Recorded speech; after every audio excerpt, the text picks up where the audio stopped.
বলুন, ডাকবাংলো মোড় বলুন, সুতি বলুন, এক লাইনে 5টা দোকান আছে। 2টো হিন্দুর দোকান পুড়িয়ে দিয়েছে, 3টে মুসলিমের দোকান রেখে দিয়েছে।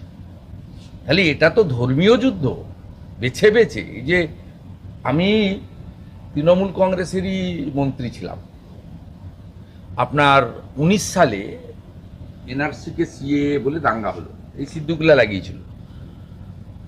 তাতে তখন কৈলাস বিজয়বর্গীজি এখানকার অবজারভার, ওনাকে ওই ওমরপুরে আটকে দিয়েছিল পুলিশ।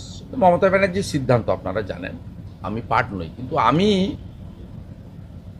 সেই সময়, কার্তিক মহারাজ জানেন, ভরত ঝাড় তখন তৃণমূলের বেলডাঙ্গার চেয়ারম্যান, জাকির হোসেন মন্ত্রী ছিলেন, খলিলুর রহমান ছিলেন।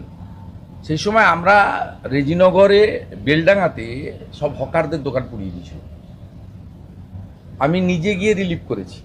ঔরঙ্গাবাদে কালী মন্দির ভেঙে দিয়েছিল। আমি কার্তিক মহারাজকে জিজ্ঞেস করবেন, আমি বিজেপিতে এসে নয়, তৃণমূলের মধ্যে থেকেও ওই কাজগুলো করেছি। যেহেতু তখন কৈলাস বিজয়বর্গী সব বিজেপির নেতাদেরকে ওমরপুরে মমতা ব্যানার্জির পুলিশ আটকে দিয়েছিল তার পলিসি অনুযায়ী, ঢুকতে দেয়নি।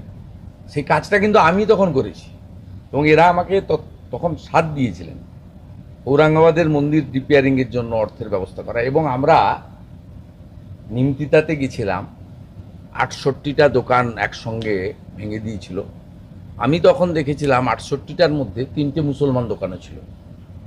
মানে দুষ্কৃতকারীরা করেছে। এবারের ইন্ডিকেশন খুব ব্যাড।